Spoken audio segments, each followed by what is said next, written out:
এয়া এটা সম্পূৰ্ণ ৰাশি চক্ৰ আপোনালোকৰ আগত লৈ আহিছোঁ আৰু এই ৰাশি চক্ৰৰ যিখিনি মূল ভেটি গোটেইখিনি কথা আপোনালোকৰ আগত আজি মুকলি কৰিম। ৰাশি চক্ৰত আমাৰ ৰাশি অনুসৰি আমাৰ নাম কিদৰে নিৰ্ধাৰণ কৰা হয় সেইখিনি কথা আজি আপোনালোকৰ আগত মুকলি কৰিবলৈ ওলাইছোঁ।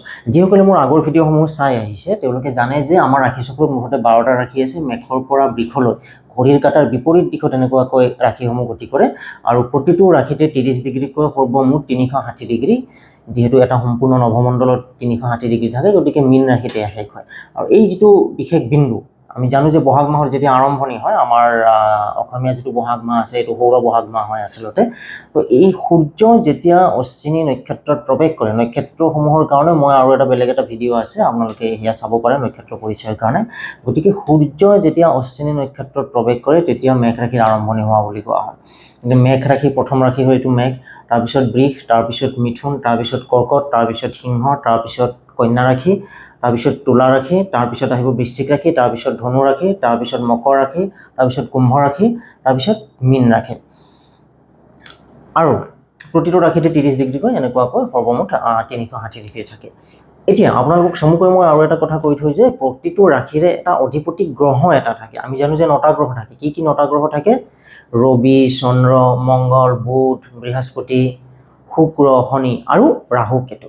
যদিও ৰাহু কেতু ছায়া গ্ৰহ কিন্তু জ্যোতিষৰ বিশেষকৈ সূৰ্যগ্ৰহণ আৰু চন্দ্ৰগ্ৰহণৰ মাধ্যমেৰে পৃথিৱী আৰু চন্দ্ৰৰ ওপৰত তাৰোপৰি পৃথিৱী আৰু চন্দ্ৰৰ যি গতি আছে তাৰ ওপৰতো এই দুই বিন্দুৰ বিশেষকৈ অকল সূৰ্যগ্ৰহণ বা চন্দ্ৰগ্ৰহণৰ সময়তে নহয়, এই দুই বিন্দু সদায় চলমান হৈ থাকে। কিন্তু যি দুই বিন্দু যেতিয়া মানে একেটা সৰল ৰেখাত পৰে তেতিয়াহ'লে মানে চন্দ্ৰগ্ৰহণ বা সূৰ্যগ্ৰহণ হোৱা বুলি আমি কোৱা হয়। কিন্তু সিহঁতৰ ৰাহু আৰু কেতু গতি চলি থাকে। গতিকে এই গতি যি আছে ৰাহু কেতুৰ গতি চন্দ্ৰ, সূৰ্য আৰু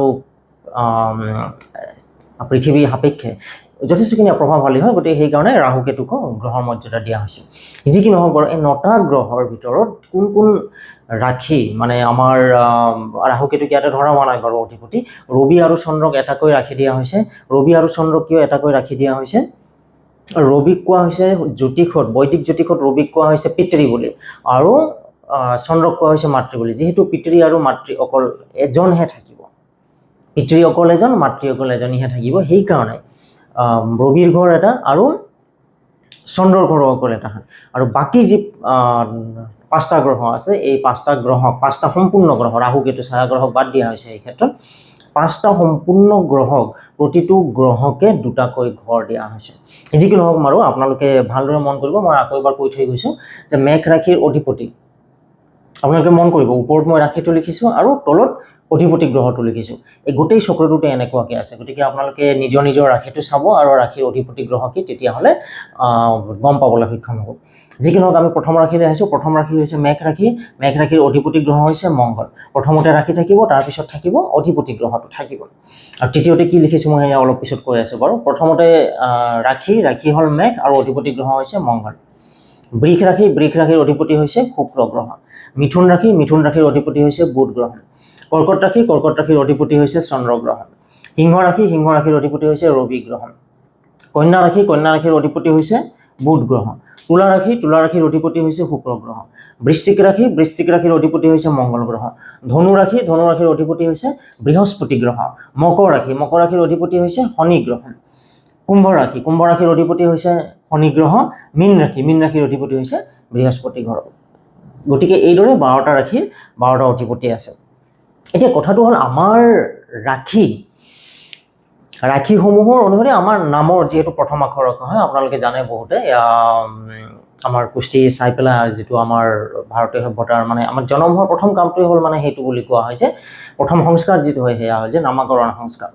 যি জনম নক্ষত্ৰ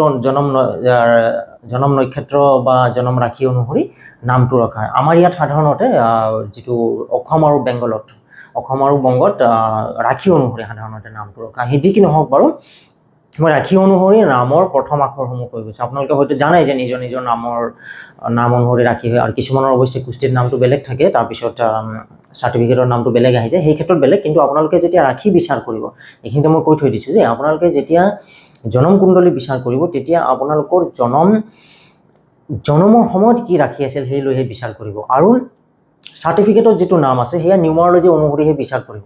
সেই বিষয়ে নিশ্চয়কৈ পৰৱৰ্তী এটা বিষয়ত ভিডিঅ' আপোনালোকৰ সন্মুখত নিশ্চয়কৈ লৈ আহিম। যদি আপোনালোকে নিউমাৰলজি সম্বন্ধে জানিবলৈ আগ্ৰহী তেতিয়াহ'লে কমেণ্ট বক্সত কমেণ্টছ কৰি জনাব পাৰে। আমি নিশ্চয়কৈ পৰৱৰ্তী খণ্ডত সেইসমূহ লৈ আহিবলৈ যত্ন কৰিম। যি কি নহওক বাৰু, আমি প্ৰথম ৰাশি লৈ আহিছোঁ মেঘ ৰাশি। মেঘ ৰাশিৰ আমি অধিপতি গ্ৰহ পালোঁ। অধিপতি গ্ৰহ হ'ল মংগল। আৰু অ আৰু ল মানে মেঘ ৰাশিৰ যি জন্মৰ সময়ত যিসকল জাতক বা জাতিকাই মেঘ ৰাশি পাইছে তেওঁলোকৰ নামৰ প্ৰথম আখৰ অ বা লৰে আৰম্ভ হ'ব। গতিকে প্ৰথমতে ৰাশি, দ্বিতীয়তে অধিপতি গ্ৰহ, তৃতীয়তে নামৰ প্ৰথম আখৰ, আদ্যাক্ষৰ বুলি আমি যিটো কওঁ প্ৰথম আখৰ। গতিকে মই ৰাশি অনুসৰি আকৌ এবাৰ আপোনালোকৰ আগত কৈ গৈছোঁ। বৃষ ৰাশি, বৃষ ৰাশিৰ অধিপতি গ্ৰহ শুক্ৰ, নামৰ প্ৰথম আখৰ হ'ল ব ই উ। মিথুন, মিথুন ৰাশিৰ অধিপতি গ্ৰহ বুধ আৰু নামৰ প্ৰথম আখৰ হ'ল ক আৰু চ। কৰ্কট, কৰ্কটৰ অধিপতি হ'ল চন্দ্ৰ, চন্দ্ৰ আৰু নামৰ প্ৰথম আখৰ হ'ল ড আৰু হ। সিংহ, সিংহ ৰাশিৰ অধিপতি গ্ৰহ হ'ল ৰবি, নামৰ প্ৰথম আখৰ হ'ল ম আৰু ত। কন্যা, কন্যা ৰাশিৰ অধিপতি গ্ৰহ হৈছে বুধ আৰু নামৰ প্ৰথম আখৰ হৈছে প আৰু থ। তুলা, তুলা ৰাশিৰ অধিপতি গ্ৰহ হৈছে শুক্ৰ আৰু নামৰ প্ৰথম আখৰ হ'ব ৰ আৰু ত। বৃশ্চিক, বৃশ্চিক ৰাশিৰ অধিপতি গ্ৰহ হৈছে মংগল গ্ৰহ আৰু নামৰ প্ৰথম আখৰ হৈছে ন আৰু জ।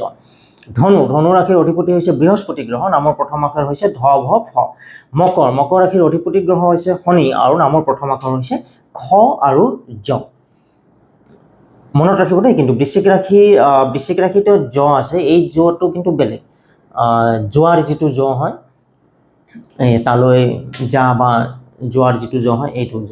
আৰু এইটো হ'ল মকৰ ৰাশিৰ যিটো জ হয় এইটো যেনেকৈ জোনালী বা জোন এইবিলাকৰ জটো হ'ল এইটো।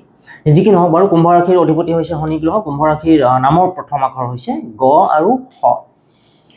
আৰু আমি শেষত ৰাশিটো হৈছে মীন ৰাশি, মীন ৰাশিৰ অধিপতি গ্ৰহ হৈছে বৃহস্পতি আৰু বৃহস্পতি মীন ৰাশিৰ নামৰ প্ৰথম আখৰ হৈছে ড আৰু চ।